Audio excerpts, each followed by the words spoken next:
Downloading your account data from Yahoo Mail is a straightforward process. Follow these steps to access and download your information.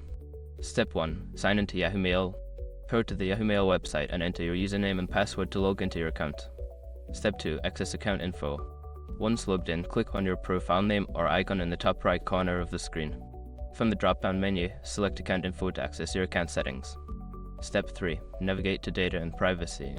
In the Account Info section, look for the Data and Privacy option. Click on it to view the available data management options. Step 4. Request data download. Find the option that allows you to download your data. This may be labeled as Download your data or Request a copy of your data. Click on this option to initiate the download process. Step 5. Follow the instructions. Follow the on-screen instructions to confirm your request. You may need to verify your identity through a security code sent to your email or phone. Once confirmed, your data will be prepared for download, and you will receive a notification when it is ready. After completing these steps, you should have access to your Yahoo Mail account data. Make sure to check your email for the download link and follow any additional instructions provided.